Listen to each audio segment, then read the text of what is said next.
Detroit basketball. Let's go, baby. The Detroit Pistons beat the New Orleans Pelicans yesterday, 136-130, without three starters. Cade Cunningham didn't play yesterday. Tim Hardaway Jr. has been out with the right ankle sprain since Friday. And you're missing Jaden Ivey, who's been out since January 1st.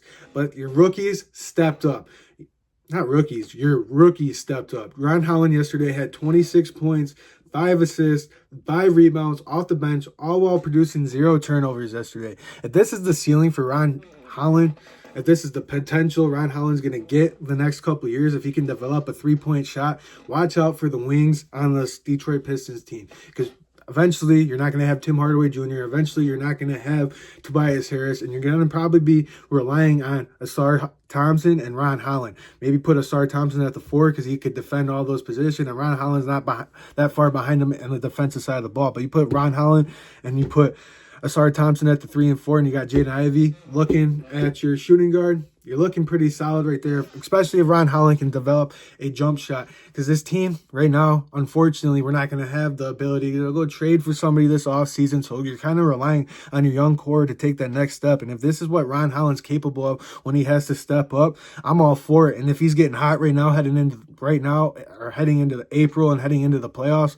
look out for this Detroit Pistons team because they need more scoring off that bench sometimes. Marcus Sasser had 20 points. He just a true honest to God professional. I love Marcus Sasser. He doesn't get much playing time. He only gets playing times when people are banged up or hurt, and he came in and scored 20 points yesterday. And Jalen Duren, the unsung hero from the past couple months, and just honestly, the way he's been playing for this Detroit Pistons team, he's probably the second best player on this team right now. He had 22 and 12. That's another double-double, and he was very impactful on the defensive end of the ball. Asar Thompson struggling to stay on the court yesterday.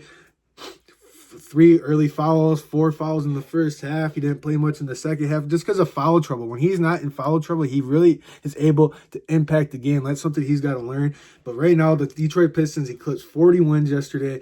That should honestly wrap up the Coach of the Year conversation. JB Bickerstaff should win it outright because the Detroit Pistons are 1 win away from winning clinching a 500 season. And my personal goal with this 10 games remaining is for this Detroit Pistons team to win 6 more games to get to 46 wins. If they get to 46 wins, my expectations have changed throughout the season, the way this team has been playing. And I said 46 wins around the trade deadline, around the All-Star break, when we were sitting at 28 wins. And earlier in the year, me and my buddy were talking, man, they're playing really good. He put a bet on them to win 30 games, and he also put a bet on them to win 40 games. And when they were sitting around 26, 27, 28 wins, I'm like, man, you have a chance. And they finally got to 40 wins. This is the best season this Detroit Pistons team has had since 2018, 2019. It's been a fun year. They throw lobs to each other. They get out in transition. They hit the 3. They play defense. Anyone that doesn't watch this Detroit Pistons team is just a casual because it just goes, and they say the Pistons aren't going to be anything. The Pistons aren't going to do anything. Yes, they're not going to win the championship this year. That's not the point. But they won 14 games last year. They gotten a hell of a lot better around your star player. Your star player took that next step, and now we're putting pieces around them for them to be contenders maybe in the next couple of years, and just to be a threat in the Eastern Conference from the years moving forward. They got 10 games left. I want them to get the 46 wins. Can they win 6 more games? They got the Spurs tomorrow night, Tuesday night. They should win that. The Spurs don't have De'Aaron Fox. They don't have Victor Wembanyama. That's a game you should win. And then the Cavs on Friday.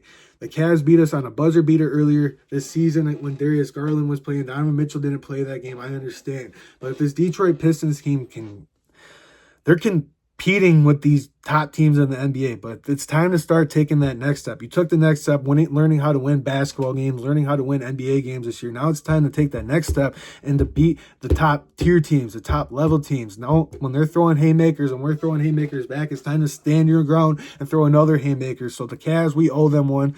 The T-Wolves, we beat them earlier in the year. That's against Minnesota. That's at Minnesota. We'll see about that game. That's a game you should win. Then OKC. That's a revenge game from when Cade got knocked out of the game. We'll see what happens with that game, but it's in OKC, so probably chalk that off as an L. So we're sitting at 2-2 through 4. 3-2. You should probably beat the Raptors. Grizzlies at home.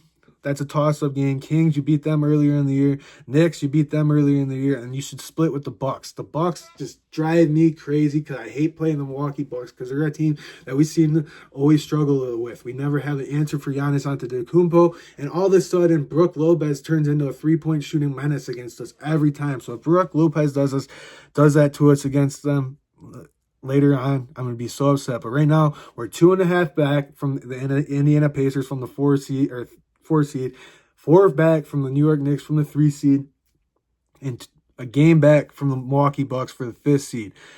5 games up on the Atlanta Hawks for the 6th seed. I'm liking where we're at. Hopefully we could continue to climb the standings, but right now we got 10 games to go. We're at 40 wins, 1 win away from clinching a 500 season, 2 wins away from tripling our win total from last year, and 6 wins away from getting to my personal goal since the goalpost has moved throughout the season. Let me know what you guys think down below. Like the video, comment down below, subscribe to the channel. I really appreciate you guys for tuning in and watching, and I'll see you guys in the next one. Peace.